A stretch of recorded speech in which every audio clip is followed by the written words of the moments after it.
Hallelujah. लेकिन खुदा मतलब जो कितनी ब्लेसिंग, कितने आशीष जो आज हमारा रुक जाते हैं ना, वो हमारी ही कामों के कारण, क्योंकि हमको पहचानना है जो मेरा परमेश्वर ने मेरे लिए सारे आशीषों से भर दिया है, उसने हमारे लिए कोई आशीष छोड़ा नहीं। तो कई लोग कहेंगे हमको क्यों नहीं मिल रहा है। लोगों का प्रश्न है ना, सबका प्रश्न है, तो हमको क्यों नहीं मिल रहे। तो इसीलिए नहीं मिल रहा है क्योंकि उस कामों के कारण, जैसे मेरा परमेश्वर ने कहा है, मैं उसी जगह पे खड़ा नहीं। सुनो एक बात कहता हूँ, जब से किसी ने अगर बोला तुम कल आ जाओ, मैं तुम्हें 20,000 रुपये दे देंगे, ठीक है, तुम्हारे पास एक क्या है, आशा है, एक प्रतिज्ञा तुम्हें मिल चुका है, आमीन। तो प्रतिज्ञा मिल चुका है, जब भी उनके पास जाएंगे वो बोल दिया दे देंगे, तुम निश्चिंत हो गए, जाकर रात को चैन से सोया। क्यों? ताकि 20,000 तो मुझे वहाँ पे मिलने ही वाला है, तो उनको क्या टेंशन है। समझ में आ रहा है। और जो बंदा तो चिंता कौन कर रहा है, जे देवे, वो भी शायद चिंता नहीं करेंगे, उनके पास है तभी तो उन्होंने हाँ बोला, है ना। तो फिर दूसरा क्या है, चिंता किसी का भी नहीं है, इनके पास है, इसने हाँ बोला, उनको मिलेगा, इसीलिए वो निश्चिंत हो गए, क्योंकि उनको चाहिए था 20,000 का। अब वो आया, सुबह उठकर वो आया, क्या भाई तुमने बोला मुझे 20,000 देंगे, तो वो विश्वास से उसको लेने के लिए आ गए, क्योंकि उसने प्रतिज्ञा की थी और प्रतिज्ञा उनको पूरा करना था। हालेलुया। और उनको मिल गया। तो आज प्रभु की उपस्थिति में मनुष्य का, जो विश्वासी का क्या हो रहा है मालूम है, चारों तरफ से सुन कर, परिस्थितियों को देख कर, प्रॉब्लम को देख कर ऐसी हाल बना लेते हैं ना, जो पिता की प्रतिज्ञा को जो है एकदम टाक पे रखा हुआ है। समझ में आ रहा है। लेकिन आज विश्वासी का समझ में आ रहा है, आज विश्वासी का हाल ऐसे क्यों होगा?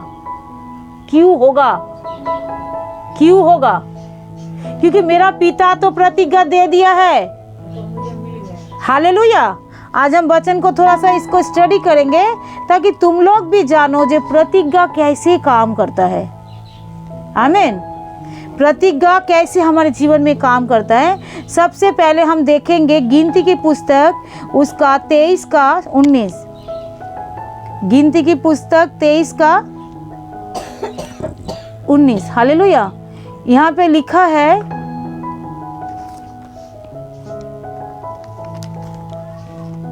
उन्नीस में लिखा है,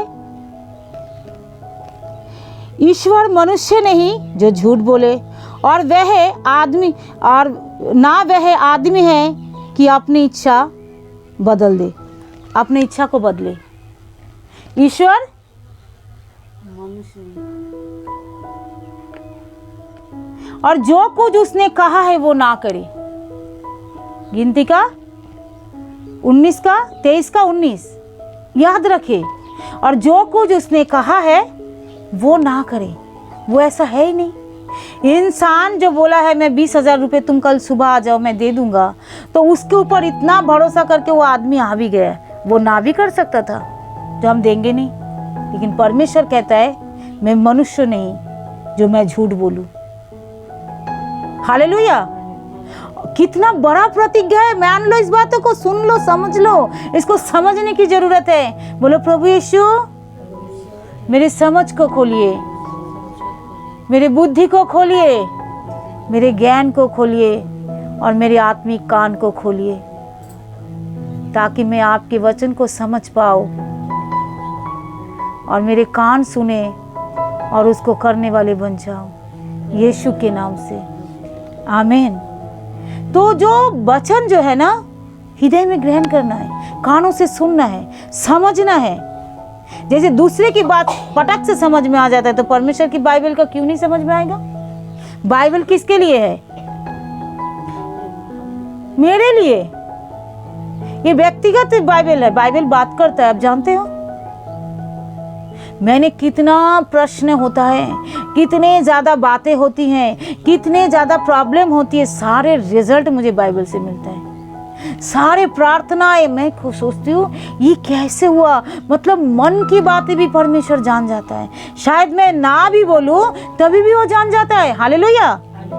और मैं बोलती हूँ अरे ये जीवन की पुस्तक है, ये जीवन की बातें हैं, तो इस बाइबल को हमको कितने ज़्यादा पढ़ना चाहिए। इसमें लिखा है परमेश्वर झूठ नहीं बोलता, परमेश्वर मनुष्य नहीं है। इंसान झूठ बोल भी सकता है, इंसान के मुंह से झूठ बातें निकल भी सकता है, इंसान प्रतिज्ञा को शायद नकार दे सकता है, बोलता नहीं मेरे से नहीं हो पा रहा, या मैं बोला तो था लेकिन मैं नहीं कर पा रहा, भाई मेरा बहन है, सॉरी, खत्म।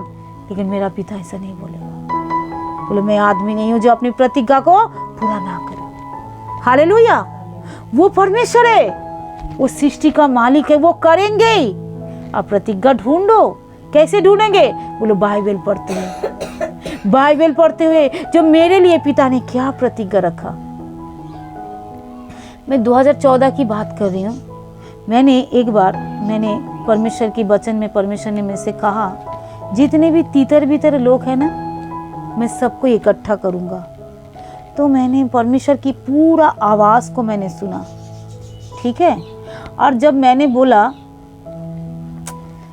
अरे पिता ने, तब उस समय मैं बिल्कुल नया थी, मुझे इस वचन का ना इम्पोर्टिंग मालूम था, वचन का बोले जाना मालूम था, वचन बिल्कुल भी कैसे काम करता है मुझे बिल्कुल भी नहीं मालूम था। और वचन का जो है मतलब परमेश्वर बोल रहा है, मैंने बिल्कुल एक बुलंद आवाज़, एक आदमी की आवाज़ मैंने सुना और मैंने जाग गया एकदम से, और बोल रहा मैं तेरे घराने से ना किसी को नष्ट नहीं करूँगा। और मैंने ना, ये परमेश्वर का प्रतिज्ञा है।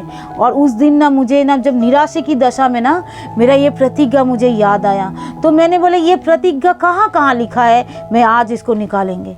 और मैंने सारा वचन को निकाला। यशाया का 11:12 में लिखा है, वह जातियों के लिए झंडा खड़ा करेगा और इजराइलों के लिए इजराइल के निवासियों के लिए क्या है बटोर लेगा। और क्या करेगा, यहूदा को तितर बितर किया हुआ लोगों को, पृथ्वी को चारों ओर से वो इकट्ठा करेगा। आमीन। तो मैंने इस वचन को पहले नहीं जानता था, लेकिन प्रतिज्ञा को परमेश्वर ने मुझे दिया था, और मैंने क्या किया, उस प्रतिज्ञा से भरकर जिंदगी में ठीक से प्रार्थना ही नहीं की। मुझे मालूम ही नहीं पड़ा, जो सच में पिता ने मेरे से प्रतिज्ञा किया, तो मुझे उस दिन रात को मुझे मालूम पड़ा कुछ दिन पहले की, और इससे एक दो बार मेरे से याद आया था, लेकिन मैं सोच रही थी, लेकिन मुझे उस दिन रात को मालूम पड़ा जो मुझे इस प्रतिज्ञा को लेकर पिता के आगे रखना है। जो आपने जो प्रतिज्ञा दिया था ये आपकी ओर से मुझे मिला था। जो जितने भी भेड़ा इधर उधर तितर बितर हो रहा है या हो गया है, सबको आप इकट्ठा कर दीजिए। आमीन। तो ये आपकी प्रतिज्ञा यहाँ पे लिखा है, यिर्मयाह की पुस्तक 31:10, यहोवा ने इजराइलों को तितर बितर किया था, वही उसको फिर से इकट्ठा करेगा और एक रखवाली के समान अपना भेड़ों का रखवाली करेगा। आमीन। और एक जगह हेजेकिएल में भी लिखा है 34:12, यह क्या, जैसा चरवाहा अपने क्या बिखरे भेड़े को इकट्ठा करता है, वैसा ही मैं अपने भेड़ों को, बच्चे को, उन्हें उन सब के स्थानों से इकट्ठा करूंगा जहां वह तितर बितर हो गए हैं।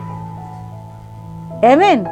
तो ये सारा वचन मैंने क्या किया, लिखा, और मैंने बोला ठीक है, जब परमेश्वर ने मेरे से कहा है तो ये सारे प्रतिज्ञा को क्या करा, मैं पकड़ लिया, और मैंने इसको अभी घोषणा करना शुरू किया। इस प्रतिज्ञा को परमेश्वर की, जैसे हिजकिय्याह ने क्या किया था, उन शत्रुओं का लेटर रख दिया था परमेश्वर के आगे, जो देखो शत्रु हमसे ऐसे बोल रहे हैं, आपका वचन तो यही कहता है।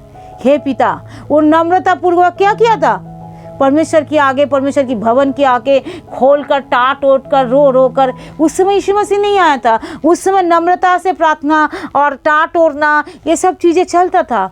आज भी आप कर सकते हो, बहुत सारे स्वादिष्ट भोजन छोड़ सकते हो, बहुत सारे स्वादिष्ट समय को आप कर सकते हो। हालेलुया।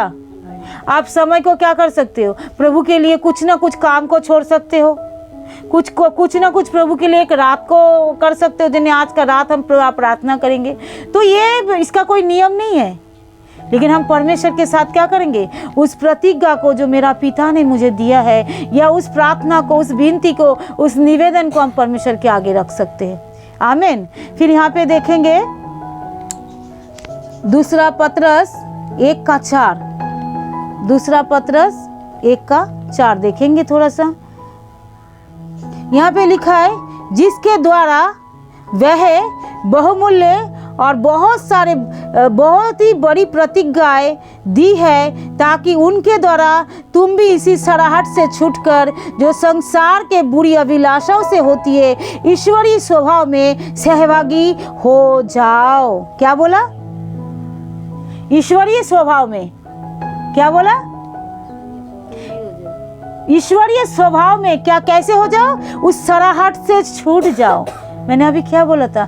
प्रभु के लिए आपको कुछ ना कुछ करने के लिए एक निर्णय होगा, नहीं तो इंसान सड़ जाता है, सड़ता है। आप बोलो ना, मेरे जीवन सुधर क्यों नहीं रहे? परमेश्वर ने सब कुछ दे दिया है, सालों साल हो जाएगा, लेकिन वो सराहट में वही जगह पड़ा रहेगा। क्यों? क्योंकि यहाँ पे क्या लिखा? ईश्वरीय बुलाहट के लिए सोचो, क्योंकि जिनके द्वारा उसने बहुमूल्य बहुत सारे प्रतिज्ञाएं दी है। किनके द्वारा दी है बहुमूल्य प्रतिज्ञाएं? दीदी हालेलुया, यीशु मसीह के जरिए हमको बहुत सारे बहुमूल्य प्रतिज्ञाएं हमको मिल चुका है। आमीन। और उनके जरिए जब हमको मिला है, इनके द्वारा हम उसी सराहट से छूटकर जो इसी संसार की अभिलाषाओं से होती है। देखो सराहट कैसे होती है? सराहट संसार की काम ही करते रहेंगे। प्रभु की प्रार्थना बीते जा रहा है, प्रभु की बाइबल बीते जा रहा है, हम काम ही करते जा रहे हैं, प्रार्थना छूटते जा रहा है। इसलिए मैंने उस दिन गुस्सा क्यों किया था? इसका कारण कि कब के कब इंसान सराहट में पड़ जाएगा उसको पता ही नहीं है। क्योंकि परमेश्वर की कामों को छोड़कर संसार की कामों में जब लिप्त हो जाएंगे तो वो सराहट में फंस जाएंगे। और उनका जीवन लग रहा है ना हम प्रभु में है, लग तो रहा है, लेकिन जीवन क्यों नहीं बदलता है भाई? बदलेंगे, हाँ जरूर बदलेंगे। तो लेट क्या कर रहे हो? करे तुम ही कर रहे हो। हालेलुया। बोलो हमको लेट नहीं करना है। जो बहुमूल्य प्रतिज्ञा हमको मिल चुका है, हम लेट क्यों करेंगे?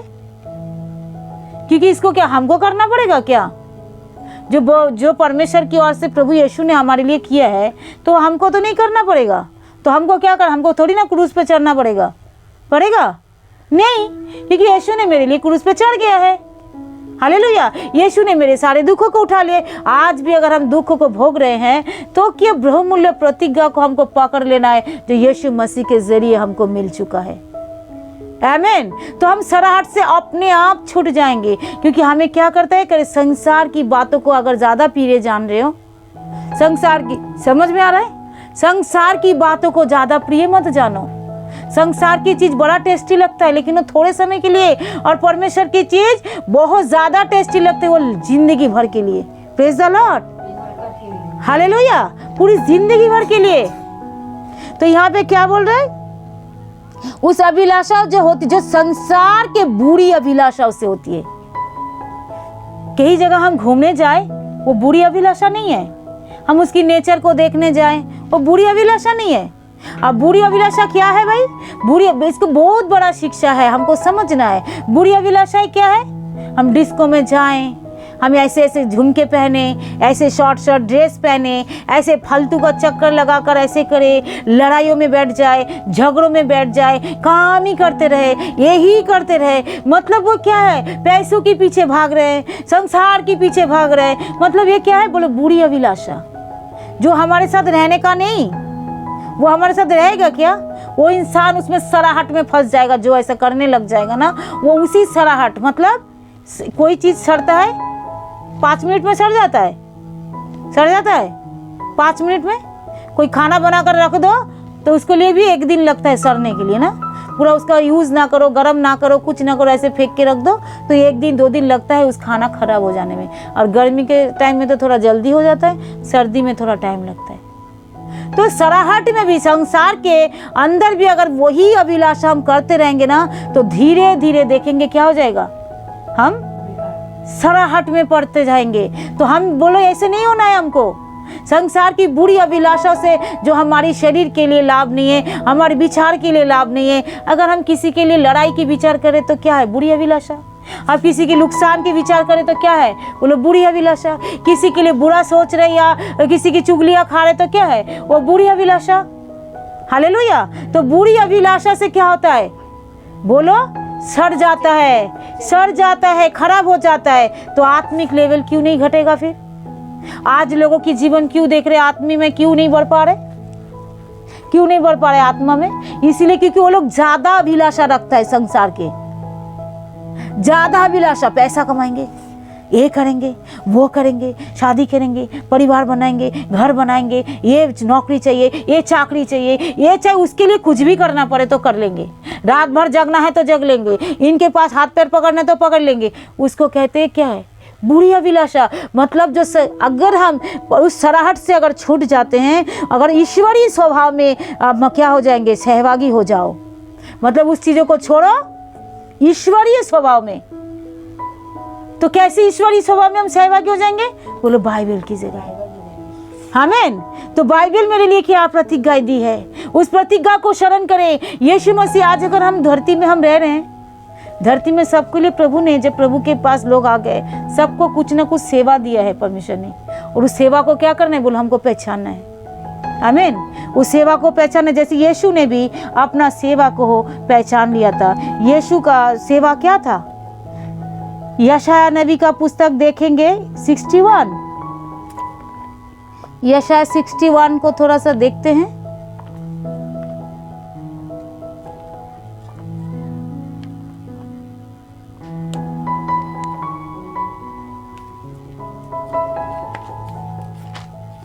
यीशु मसीह ने क्या किया था? बोलो अपनी सेवा को वो पहचान गया था जो मेरा सेवा क्या है। हालेलुया।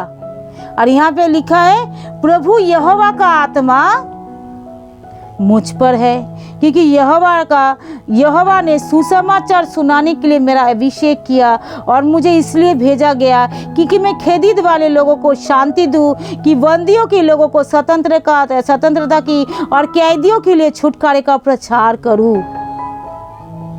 मतलब वो अपनी सेवा को पहचान गया था, वो अपनी प्रतिज्ञा को पकड़ लिया था। इस वचन को आप लूका रचित सुसमाचार में भी आप देख पाएंगे, लूका का 4:18।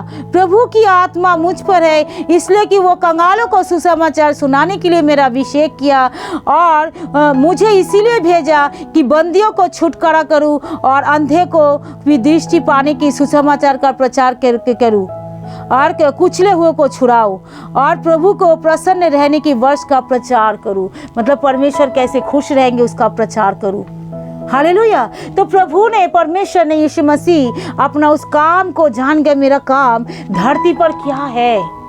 तो जैसे हम यीशु मसीह में आ गए हैं, अब धरती पे हमारा काम क्या है, हम इसको पहचानना है। जो रोटी के लिए, कपड़ों के लिए, मकान के लिए परमेश्वर इसको मना नहीं किया, जो हमें सब काम नहीं करना है, हमको करना है। लेकिन सबसे पहले जो मेरे पर यीशु ने किया, जो सबसे पहले परमेश्वर की राज्य के बढ़ाने के लिए, परमेश्वर की राज्य का प्रचार करने के लिए, वो बंदी के लोगों को, तो वो काम जो सबसे पहले परमेश्वर को हमें महिमा देना है।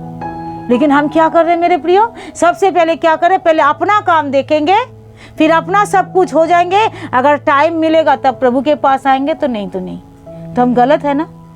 हम गलत है कि नहीं है? तो हमको इस चीजों को क्या करता है? कह रहे ईश्वरीय स्वभाव में क्या हो जाओ, तुम बढ़ते जाओ। हालेलुया। तो हमको क्या करना है? ईश्वरीय। क्योंकि अब्राहम ने क्या करा था? रोमियो 4:19 और 20 में लिखा है। थोड़ा सा अगर हम थोड़ा सा देख ही लेते हैं। 19 और 20 में क्या लिखा है? वह जो 100 वर्ष का था, परंतु मरे हुए की शरीर सारा के गर्भ को मरे हुए को दशा जानकर भी विश्वास में निर्बल ना हुआ, और ना कि अविश्वासी होकर परमेश्वर की प्रतिज्ञा को पर संदेह किया, और विश्वास में दृढ़ होकर परमेश्वर की महिमा की। आमीन। क्योंकि देखो उस समय उनको मिल नहीं गया। सुनो, अगर वो हमारी विश्वासी पिता है, कौन? अब्राहम। तो हमें उसको देखना है, जो हमारे विश्वासी पिता ने क्या किया। उन्होंने ये सब चीजें नहीं देखा, मरे हुए दशा को भी अविश्वास नहीं किया, परमेश्वर की एक भी प्रतिज्ञा को उन्होंने अविश्वास नहीं किया, और इतने उम्र को भी उसने नहीं देखा, उतने परिस्थितियों को भी उन्होंने नहीं देखा। इसलिए परिस्थितियों को देखकर विचार ना करो जो किसके साथ क्या होने वाला है। परमेश्वर पासा पलट सकता है। आमीन। फटक से लाइफ चेंज हो सकता है अगर आप एक ही जैसा जीवन जा रहे हैं। अगर हम प्रभु में अगर मजबूत है, उस सराहट में हम नहीं सड़ रहे हैं, संसार की सराहट हमारे जीवन में नहीं आ पा रहा है, अपवित्रताई में हम चल रहे, प्रभु की उपस्थिति में हम चल रहे, परमेश्वर के साथ सहभागी हो रहे, बहुमूल्य प्रतिज्ञा के साथ आप जान जाओगे, अचानक पासा पलट सकता है, अचानक सब कुछ हमारा लाइफ चेंज हो सकता है। आमीन। क्योंकि हमें एक जगह पे क्या है ना, प्रभु के साथ हमें क्या करना है, चलते जाना है प्रभु के साथ। चाहे दुनिया कुछ भी बोले, आसान भाषा में मैं आप लोगों को समझा रही हूँ, दुनिया कुछ भी बोले, लोग मुझे कितनी भी टांग खींचे, लेकिन जैसे अब्राहम के साथ भी किया होगा, नूह के साथ भी किया होगा, लेकिन उन्होंने पीछे मुड़कर नहीं देखा। हमको पीछे मुड़कर नहीं देखना है, प्रतिज्ञा को पकड़ लेना है और उसी के पीछे हमको चलते जाना है। हालेलुया, आमीन। और देखना वो दिन ऐसे आने वाला है जो उस कटने को हम जरूर देख पाएंगे यीशु के नाम से। आमीन। हम जरूर देख पाएंगे। आमीन। तो हमको क्या कर, संसार की सराहट से ध्यान रखना, हमको छूटना है। और संसार में बुरी अभिलाषा क्या क्या आती है, चुगली भी हो सकता है, लड़ाई भी हो सकता है, लालच भी हो सकता है, लोभ भी हो सकता है, सांसारिकता भी हो सकता है, फालतू का दोस्त भी हो सकता है, फालतू का बातें भी हो सकता है, फजूल में टाइम वेस्ट भी हो सकता है, और आजकल की दुनिया में मोबाइल भी हो सकता है, कंप्यूटर भी हो सकता है, कुछ भी हो सकता है, सिर्फ टाइम की पास के पास हो जा रहा है। तो इस सराहट से हम छूट जाए। परमेश्वर से आज प्रार्थना कीजिए जो प्रभु कोई भी शारीरिक या सांसारिक सराहट में हम पड़ने ना पाए, कोई भी बुरी अभिलाषा में हम पड़ने ना पाए, ये सारे सराहट से हम छूट कर उस बहुमूल्य प्रतिज्ञा को हम पकड़ ले, उस बहुमूल्य जो आपकी आशीष जो आपने हमारे लिए दिया है उसको हम पकड़ ले, और ताकि प्रभु की राज्य में हम बढ़ते चले जाएं। आमीन। चलो हम इस प्रार्थना में और जाएंगे। परमेश्वर इस वचन के जरिए सबको आशीष दे, और जो वचन आज आपने हमें दिया है प्रभु, इस वचन को हम पकड़े रहे, वो सारे प्रतिज्ञा को हम पूरा करने के लिए परमेश्वर, जैसे यीशु मसीह ने उस प्रतिज्ञा को पकड़े रहा और खड़े रहा, हम भी आपकी वचनों को में खड़े रहें और आपकी प्रतिज्ञा में खड़े रहें। पवित्र आत्मा इसलिए पूरी कलीसिया को और बाद में भी जो सुनेंगे पिता, उनको भी पूरी सहायता करना, पूरा ब्लेसिंग करना। उसके लिए हम आपका ही धन्यवाद करते प्रभु जी। आपने सुना है, धन्यवाद मेरे परमेश्वर। एक प्रार्थना को आप सुनकर करते खुदावन, उसके लिए भी धन्यवाद। सारी महिमा आपको देते, यीशु के नाम से मांगते, आमीन।